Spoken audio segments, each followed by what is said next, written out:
Kathleen Kennedy is going nowhere.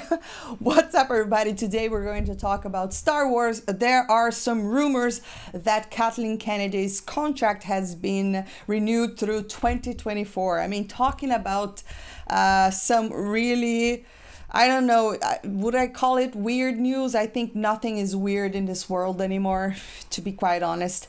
And why am I saying this? Well, first and foremost, I think Kathleen Kennedy, of course, has her name in a lot of really awesome films. I cannot deny that. But when it comes to Star Wars, I think that she really derailed the franchise. And thanks to Dave Favreau and Filoni, we got the Mandalorian. You know, the only thing that I actually still could get behind is the Mandalorian. Maybe the Kenobi series will be good. I mean, I've been waiting to see Kenobi back, and we also have Kristen, as Darth Vader returning. That's definitely exciting stuff. And Boba Fett, I think that's going to be interesting. But that's mostly because I think it's, the whole Mandalorian thing, it was with Dave Filoni and Jon Favreau. Because as far as the Kathleen Kennedy Star Wars, it's just what we got in the sequels. Yes, the sequels. I just thought, I'm one of those fans that I was definitely very disappointed what they did.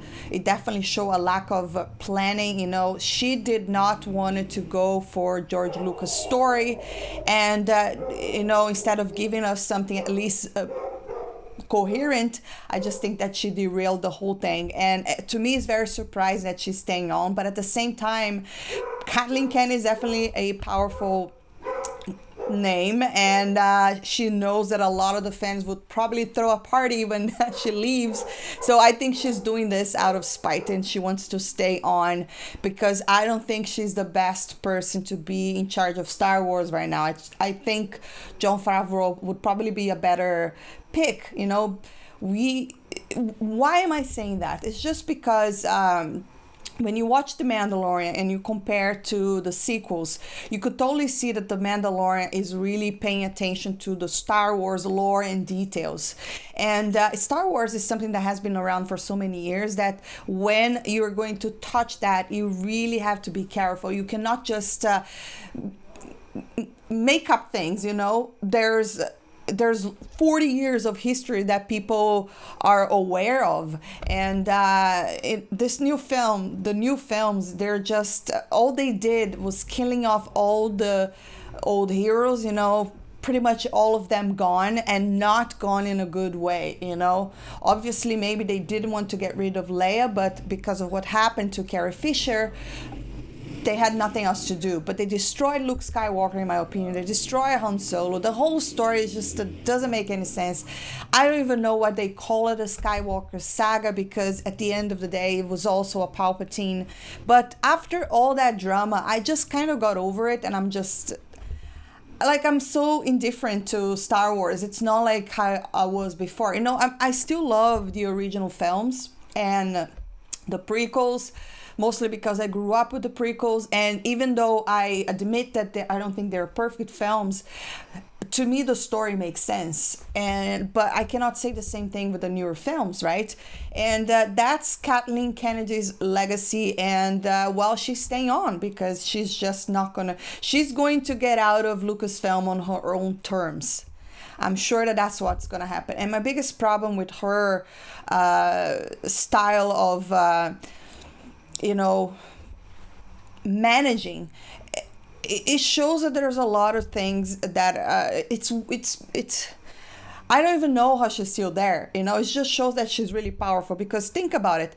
We also got news, I think yesterday, that Patty Jenkins' film and Rian Johnson's trilogy, which thank God has been shelved. I mean, that's hilarious because, he's been talking about his trilogy. And, after The Last Jedi, I don't even know how someone would give that clown a trilogy, but whatever. But Patty Jenkins' project as well has been shelved because of creative differences. And this is not something new. This is something that we heard when Solo was being filmed with Phil Lord and Chris Miller, right?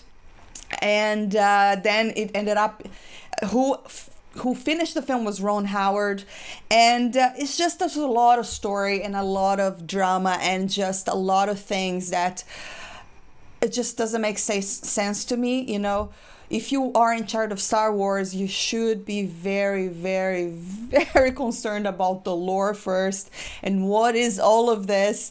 But I don't think she is. You know, I feel like all what she wants and what she's worried about is stuff like the I don't even know what's this new animation. It's not the Old Republic. It's like all this woke garbage and like this agenda-driven stuff or female empowerment that is not even done well. You know, I have no problem with female empowerment. I actually like stuff that is female-driven, you know, as long as it is written well and is not there for an agenda. You know, I don't think... you know, as much as I liked Rey in the first film, I just think that they destroyed their own character because they don't know how to write a hero's journey. You know, there's just so many mistakes that it's just impossible to understand that she's still there. But to me, this just shows she's only getting out on her own terms, no matter how much she messes up. Or if people really stop buying Star Wars or consuming. But I think that's not going to happen anytime soon, especially with the success of The Mandalorian, which of course was probably not, you know, it was definitely not Kathleen Kennedy's idea. We all know that this was written by Jon Favreau and Dave Filoni, and those guys are actually really Star Wars geeks, and that's what we need. That's the kind of people that should be behind Star Wars, and not just people that are there to push an agenda and bring all this garbage that no one cares. You know, people want to watch entertainment to actually get away from this whole crazy world that we live in, and you just don't want to go watch a Star Wars and just see this stuff shoved in your head, in your head. This stuff shoved. You just don't want to go watch Star Wars and see this stuff. You know, messing up the whole universe. It shouldn't be about that. It should be about fantasy. It should be about, you know, a world far, far away. But unfortunately, after the sequel trilogies, I just don't have any faith in Kathleen Kennedy. But, oh well, she's still there until 2024. So I don't know. We'll see what's going to happen. At least we don't have a Rian Johnson trilogy. So sorry for whoever is a fan of The Last Jedi. That thing is not happening apparently. And Patty Jenkins' film is also not happening. So it's so weird. I don't even understand why there's so many creative differences, you know. Definitely is Kathleen Kennedy behind. But anyways, guys, that's the news. Drop your comments down below. Let me know what you think about this whole Kathleen Kennedy situation. It's just hilarious to watch. And, well, thank goodness for The Mandalorian, I guess, because I don't care about anything else, to be quite honest. But anyways, drop your comments down below. Let me know what you think. I'd love to hear your thoughts. And if you enjoyed this video, don't forget to hit that thumbs up. Subscribe for more. And I'll see you next time. Bye.